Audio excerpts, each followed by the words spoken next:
He beat Tiger Woods while severely hungover and threw $55,000 into the river during a fight with his fourth wife. John Daly is a name you'll never forget from this video onwards. You're completely different from most athletes. You hate exercise, despise health food, you smoke, you drink. His insane lifestyle began after starting a golf scholarship where at the age of 18 his coach would put him on a very unique diet. He used to smoke Marlboro Lights. He said, just start smoking. Here, have a cigarette. Whatever you gotta do to keep the weight off. On top of smoking cigarettes, John began to eat nothing but popcorn, Diet Coke, and Jack Daniels, stating in his book, "Most of the time I was drinking Jack like you wouldn't believe. A fifth a day, sometimes more. Most people would be drunk for a month on what I'd had before dinner," before later adding that he didn't even drink water. I used to drink anywhere from 12 to 20 Diet Cokes a day. How? I don't know, because I don't drink water. I hate water. I cannot stand to drink water. With this in mind, it's no surprise that vegetables were also out of the question. Quote, "I don't eat beans, spinach, broccoli, any of that stuff. When I was young, my dad would force it down me and I would throw it up. However, unbelievably, this diet worked, given Daly lost the needed weight, albeit while failing almost every class as a result of the drinking. I just sit in my room and drink straight out of a Jack Daniels bottle, then go practice for 3 or 4 hours, yet this would only help him to become a better golfer." When I had a good buzz going, I could play really good golf, and I think it's just because the body's so loose and like free. Not to mention he was also, quote, "one of the hardest working guys on the team." This, in combination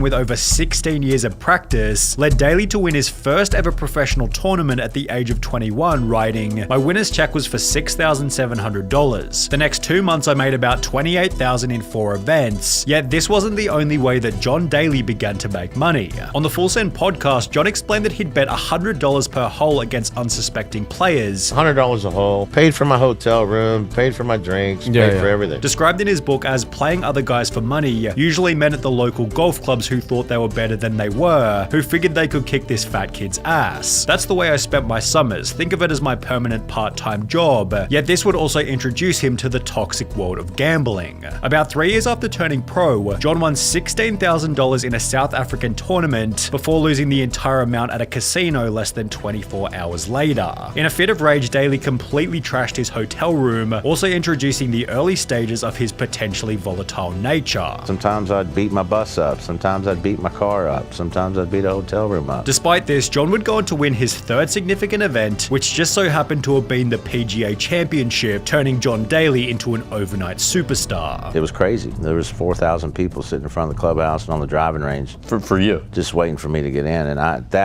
trust me, I was not used to. All of a sudden, I was being offered tons of money to show up for Monday and Tuesday corporate outings and fundraisers. I was getting paid $25,000, $50,000, $75,000 a pop to hang with golf lovers for half a day. John was paid $230,000 for the championship win itself, yet he'd give $30,000 to the kids of a spectator who was killed by lightning midway through the tournament. This kind of generosity helped John to build a cult-like fan base of people who loved his rough edges. You have a simple motto. This is a quote. I just hit it as hard as I can, and if I can find it, I hit it again.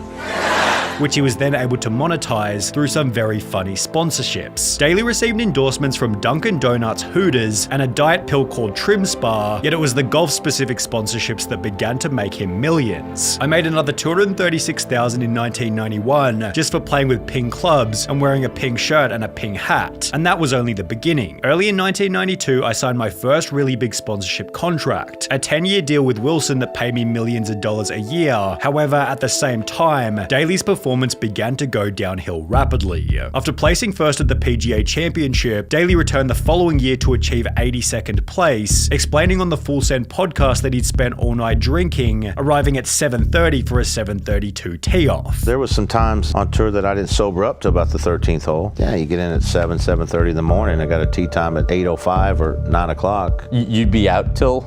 Sometimes, 7 or 7:30 in the morning when you had an 8 a.m. tee time? Yeah. He'd stated in his book, basically my golf game in 1992 played second fiddle to making money and partying. Instead of partying, I guess I ought to just say drinking, which is what it was. For the first time in my life, I let my golf game slide. That whole year, I don't think I practiced more than 2 days in a row, and it showed. Daly's poor performance brought about fits of anger, where he'd fight his opponents, break clubs, or throw them into the water, leading to a suspension from the PGA Tour on account of bad behavior. behavior. On top of this, Daly was suffering from clear midday alcohol withdrawal, made worse by antidepressants which gave him the shakes and the sweats and diarrhea. For this reason, Daly made the choice to quit drinking. However, he'd explained that his sobriety made no difference, as he'd simply swap one addiction for another. He'd write in his book, at rehab they call it cross-addiction. They warn you that when you give up one thing, like whiskey, you're gonna be looking to replace it with something else. For me, when I stopped drinking, I started eating more chocolate. Sometimes I'd eat 15, 20 packs of M&Ms around with peanuts. I ate chocolate chip muffins and chocolate croissants all day long every day of the tournament, which for whatever reason seemed to work, as John Daly was about to make a comeback. After 3 years of very average golfing, Daly came out of nowhere to win the incredibly prestigious 1995 British Open, doing so on a daily diet of 9 chocolate chip muffins. In true John Daly fashion, he ignored a phone call from the US president just so he could eat, stating, "But I still haven't found my dinner yet and I'm starving. Besides, I didn't even vote for the guy," showing that Daly had the whole world in his hands until he started drinking again. On the brink of divorce with his second wife, Daly gave in and headed out for a big night at the bar before landing himself in hospital after falling through a hotel door. He'd check himself back into rehab around 2 days later, although the media had already gotten hold of the story and his endorsements weren't happy. My two main sponsors, Wilson and Reebok, had dropped me while I was in rehab. The Wilson deal paid me several million a year plus bonuses, and I'd just done another 5-year deal with Reebok. As an alternative, Daly accepted a $1.2 million per year sponsorship from Callaway on the one condition that he stay sober. However, he eventually concluded that the deal wasn't worth it. A sponsor came to him and said, $3 million,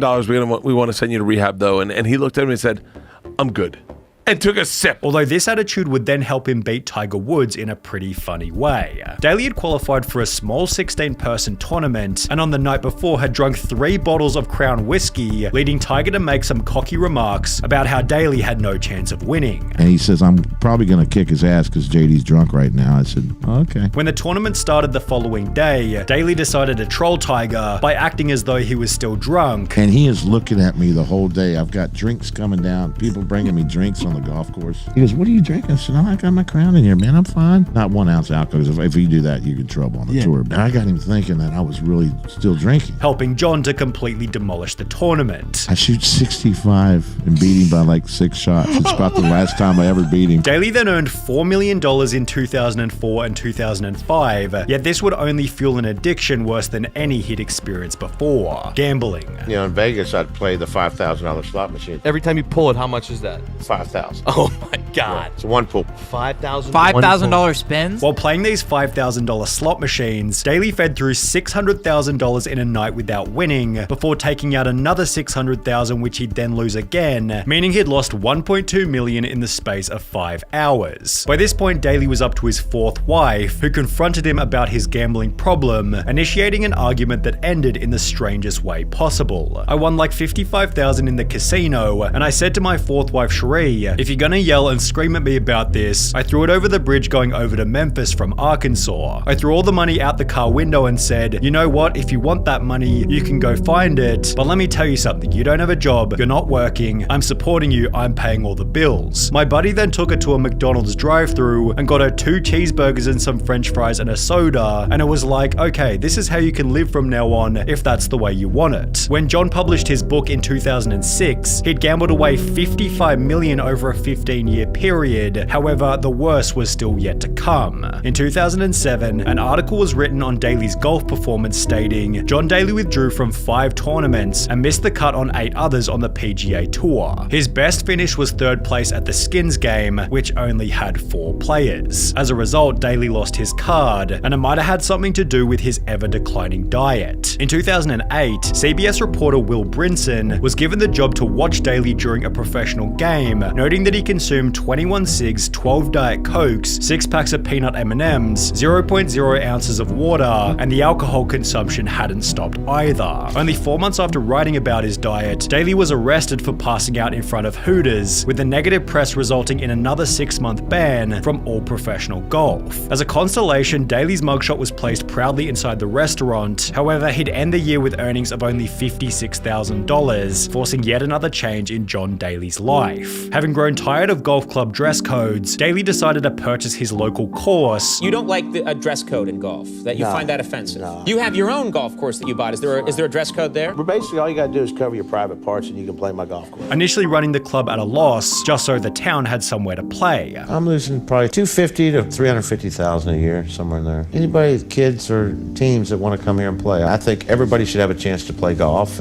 But if you're on a team, you're more than welcome to come here and play free and, have fun. Here, Daly was able to practice and make a super successful comeback in 2016, yet more recently his life has taken a turn as a result of bladder cancer. Despite this, Daly has since achieved his best score in professional golf ever, has found massive success with clothing collaborations through a company called Loudmouth, and has done so all while establishing one of the greatest legacies in professional sporting history.